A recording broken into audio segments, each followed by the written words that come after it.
Welcome back, you filthy exiles, and I thought I would do a state of the league update. So currently we're in about week 5 of the league, about to tick into week 6, and it's looking really good. The numbers are coming in as pretty high considering where we are in the current league, and as an overall, I plus many other players are still very much enjoying the league. I think we're at that point of the league now where we're starting to test out different builds and build varieties, and also stumbling onto some new builds. For example, the Eviscerate meta is pretty wild, and that's coming off one of the new setups with one of the new amulets that drops off one of the new pinnacle bosses. But as an overall, I think for this league, it's a bit of a return to form. Now, obviously, there is some criticism about the game, about mercs and whatnot. I think that's a small minority, and the vast majority are very much enjoying the current Path of Exile League. That being said, my understanding is we get updates for Path of Exile 2 coming out in the next month or so. So I would say that the league will continue to go strong for the next, say, 3 weeks or 2 weeks, and then that will start to sort of slide into the Path of Exile 2 hype fest, and that will start to see the player base drop down. And then obviously, you know, we go into month 3 and 4 where the player base will dip back down and Path of Exile 2 will spring back up. And that'll be strong for another 2 months until the new league announcement, which is very much in line with the announced cycle that they were recommending from GGG. Anyway, let's get into the video and have a look at some of the hard stats and information about the league as it currently is right now. Now, in relation to player numbers, we are still holding very strong on 24-hour peaks at about 56,000 players. This is just based on the Steam charts. And obviously with that, at any concurrent point in time, we're still sitting at about 38.7 thousand players. This is actually a very, very consistently strong league, considering that they did not really add all that much to the game, be it a few pinnacles at the very end, and Mercenaries is a very benign mechanic. It does sort of change the way that we play. I think the big thing that is keeping people into the game right now is just the sheer amount of build variety that's become open with the Mercenaries. Void of the criticism around the Mercs and Doriani's lightning stacking and things like that, one thing that everyone has to be on the same page with is they definitely enabled a large combination of very different builds that previously were not able to be played, and have totally swung the meta in very different ways that we did not foresee. And that's a really good thing. I think the Mercs do need to go core. I know people think that they shouldn't go core. I personally, my opinion is that they should go core, and the player numbers are sort of on the level of agreeing with that at this very point. Now, obviously, we sort of want to talk about Path of Exile 2 very briefly here. This isn't a Path of Exile 2 video, and nor is it to spite Path of Exile 2. Obviously, with Path of Exile 1 being so strong at the moment, no patch being out for Path of Exile 2 until later in August, and if not early September at this stage, player numbers in PoE 2, at least on the Steam charts, are about 8.3 thousand concurrently, and about 10.9 thousand at any one point in time on peaks in 24 hours. This is pretty consistent with Path of Exile 1 when it goes into a late 3rd month or 4th month of League at this very point. The big thing to remember here is there are the players on console that are playing currently. We don't have those player numbers, unfortunately, but there does appear to be a pretty clear mix between the player base of the two games at this very point. So when Path of Exile 1 is doing strong, Path of Exile 2 is dropping off. And when Path of Exile 2 is going strong, then Path of Exile 1 is somewhat dropping off. This is also represented in the Twitch stream numbers and all the rest of it, with the number of concurrent people that are watching Path of Exile 1 versus Path of Exile 2 streams and whatnot. So there is definitely a correlation of the audience crossing over between the two games. Whether you like it or not, that is based on the data. That's what the data is telling us at this very point. Now, for the meta, there's been a pretty big shakeup. Now, from week 1, we had the Zerka as number 1, and this is basically because VFOS, or Volcanic Fissure of Snaking, was the dominant league starter. But there's been a pretty big shakeup in the power divide between which class is the best class currently in the game for continuing through the league. This has actually led to the Trickster and the Occultist being in the 1 and 2 position. Funnily enough, the Occultist is running a build that's very similar to, it's basically a build from many leagues ago, which has been exacerbated in power based on new items that exist in the game, and as well as mercs that have been added in, which enable builds to prosper even more into this league more than ever. So based on a quick look at the Tricksters being the #1 class currently, the most played build appears to be Smite of Judgment. And this isn't surprising, the Trickster is still just a very powerful build. You've got things like, for example, on screen you can see a player with 80,000 ES. Stacking this with Ephemeral Edge basically makes this one of the strongest and craziest builds in the game. And then beyond that, Kinetic Blast is #2, Penance Brand of Dissipation, Exsanguinate, and then Flicker Strike, funnily enough. Even Lightning Strike still survived. Still very strong. ES stacking is still very strong in the game. If you've got the currency, if you've got the time, you can definitely get the Trickster pumping, and that's why it's still the strongest class in the game, even after it got nerfed in the patch notes. Now, the next strongest ascendancy in the game currently is obviously the Occultist, and this is because Chaos Damage does so much damage, and also when you Energy Shield stack things like, for example, Whispers of Affinity, which is the new amulet that was added into the game, totally makes this build ridiculously strong. That being said, like, Forbidden Right was very strong many leagues ago, and then it sort of dropped off, but it was never not strong at any point in time.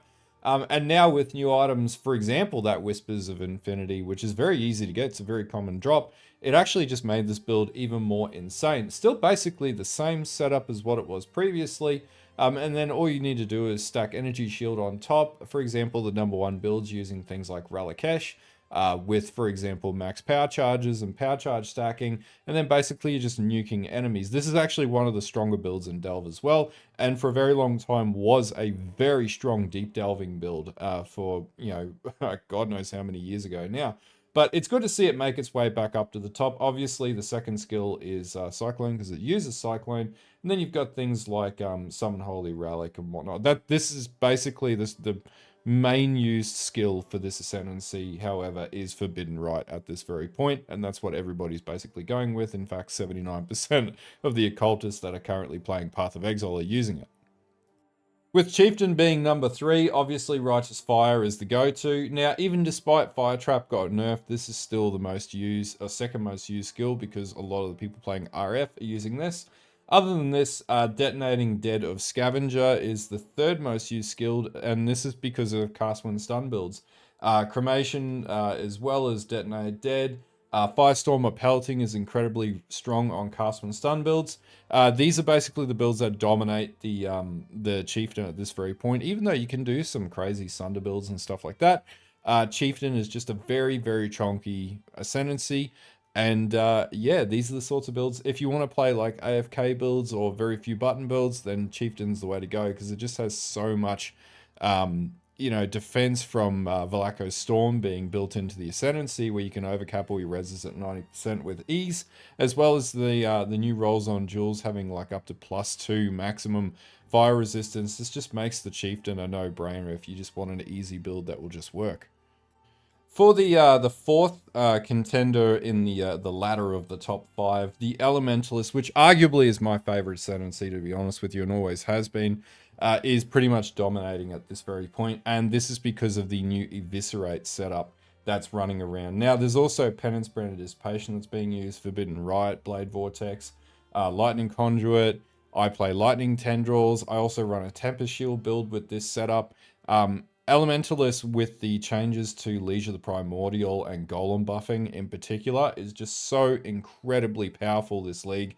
And you can also get it to ridiculous levels of tankability as well. On top of that, it's just got easy accessibility to Glancing Blows in the tree. It's just like a totally ridiculous kit, and it's fantastic. And it's one of the reasons why it's the 4th most played ascendancy in the league. And to be honest with you, it was already a ridiculously good kit in previous leagues. They just improved on it tenfold at this very stage. So #5 on this list, and #5 on the class list currently, is Zerka. Now, VFOS was a very strong league starter, and the reason why was accessibility and scaling. It's just a very good early scaling skill, and it was pretty easy for a lot of players to sort of pick up and play. And obviously, there's always like token builds throughout the league start scenarios that kick off. But the problem with VFOS is once you try and take it further, that's when the cost goes up, like all builds, and it starts to become a less attractive build over time. as well as the playstyle is a little bit boring as well, in my personal opinion. It's a fantastic build, but sort of sitting on the screen and just having homing volcanic fissures of snaking, blowing things up, isn't the most engaging playstyle either. That also being said, defenses on the Zerka aren't fantastic, and that also limits the build because while the damage might be ridiculous, there are mechanics like Delve or like other various things like Simulacrum and whatnot that you sort of need a build with a little bit of survivability to be able to play, and Zerkas are not necessarily fantastic at that. So that's why Zerkas sort of dropped off at the end of the day. And that being said, there's still tons and tons of different builds that you can play on Zerka. I feel like Volcanic Fissure of Snaking is underestimating the abilities of the Ascendancy. But that being said, at the end of the day, it's good to see the Zerka in the top 5 still. It did not get this sort of love in previous leagues, so it's a great class, and it's good to see people still keen to play it. And hopefully VFOS makes its way into future leagues and doesn't cop too much of a nerf in the next 3.27 league. So as far as uniques that are looking pretty profitable currently, Surveillance is at the very top of the list. So if you're looking at strategies to farm Surveillance, still a fantastic way to make very easy bank. It did drop a little bit in value during the league, but it has sort of worked its way up. The Celestial Brace as well is still pretty expensive. Obviously this is an Uber drop as well. Crown of the Tyrants on Crystal King have been very lucrative. Unfortunately, in the many kings I have killed, not one has dropped. I do feel like they've tuned this up and made this a lot harder to get. Cowl of the Cryophile as well, pretty high up on there. Obviously, things like Replica Alberons, which drop in Heist, are still worth quite a lot. Garb of the Ephemeral, which is a Cortex drop, this is also worth quite a lot as well. Shroud of Lightness, again, worth a little bit. And Stasis Prism is actually only worth like 7 div. But that's probably not fully true. If we went and checked PoE trade, some of these trade values seem to be a little different to PoE Ninja. But still, good to see some different variation in the uniques that are up there. Now, obviously, things are coming down as the league progresses and players start to drop off. But what we may actually see is the prices go back up as the scarcity starts to increase with reduced players as well. Now for unique weapons, Saviors at the very top. Obviously Void Forges are always up there, as well as Winds of Fate. There's some really cool Eternity Shroud builds that exist with Winds of Fate as well. Onigarashi, if you want to take the time and farm that in Act 1, yep, that's definitely up there in value. And then obviously the Dark Seer is very popular right now as well. It's used in things like evisceration and things, or eviscerate, just a very popular item, as well as Kingmaker, which obviously is very strong based on the mercs being able to use Kingmaker, and then you're getting free cull and fortify as well. And then Rakiata's Dance is always a very, very strong item throughout the game, and this is holding its value pretty heavily too. But it has dropped in the past few weeks. I think I had one drop and I sold it for about 8 div. So we're down to, around about 4 div for a 6 link at this point. Okay, so for unique accessories, Original Sin will always be the most expensive ring in the game because it's very, very hard to farm unless you're a Sanctum runner, and that's why those guys are rich. Beyond that, Mage Blood is at 205. It's dropped its value a bit and it's come down. I think it hit like 225 the other day, but it's good to see those dropping down because I still need to buy mine. Nemesis dropped as well. Beyond that, Calandra's Touch is like 15 div. It's actually arguably quite high. Headhunter is laughably at 8 div. This is just, it's not as appealing as an item, as it used to be. Mage Blood just is far exceeding it in its ability to support your character at the end of the day. Beyond that, things like Putumbo's Mountain, I had one of these drop the other day from a king, selling for 3 div. Pretty good profit on that. And Yinda's Stand has dropped very, very significantly to about 411 chaos, but that's still a pretty good return if you're farming that out of shipments as well. Now, in the range of unique jewels, obviously voices are very expensive. If you want to have a crack at farming the cards for these as well, you can get these from the Crystal King, and I think they sell for about 4.5 div at the moment, so they're very expensive. Aside from that, things like Rational Doctrine, about 5 div. Obviously, there's variation in pricing here too, because this is based on daily averages and or weekly averages. Beyond that point, Melting of the Flesh is expensive. The thing that's not on this list, though, is Thread of Hope. For example, large ring thread of hopes, you'll usually pay around 8 to 12 div for. So if you're farming things like just basic Cyrus, these will drop. So that could be very profitable for you as well. Then we go down to like Storm Shroud, which is used in a lot of builds to ailment cap, which is at about 412 chaos based on PoE.ninja. Obviously, these prices change, so don't take these as gospel. This will be totally subject to what players put them up in the market for on the trade website. Okay, so overall, like my final thoughts so far, week 5, just about to be week 6 of the league, is I'm still really enjoying the 3.26 league. I think it was on the mark. Like, you know, people say the Merc content isn't, you know, a large amount of content. I think arguably it just put the game in a very good place. Outside of that, almost every mechanic that you play is profitable, which is really good. And it's like an argument to say that like metacrafting mechanics don't necessarily help the game. And they usually like shuffle out the need to play other things like Delve or Heist or Blight is really profitable at the moment. Beast farming is really profitable at the moment. We're going to do some of these this week and do some cover off videos on these as well. But overall, it's good to see the game in the state that it's currently in, and I'm going to be playing it until the very last moment, until Path of Exile 2, and then I'll probably play Path of Exile 2 for 2 months, and then back to PoE 1. It's good to be alternating between games. Anyway, if you like this type of video, don't forget to like and sub to the channel, the Twitch. If you like Warhammer painting as well, I've been getting back into my Warhammer painting, and I'm currently painting my my Black Templars army because I think Black Templars are dope. And Hellbreaker is awesome.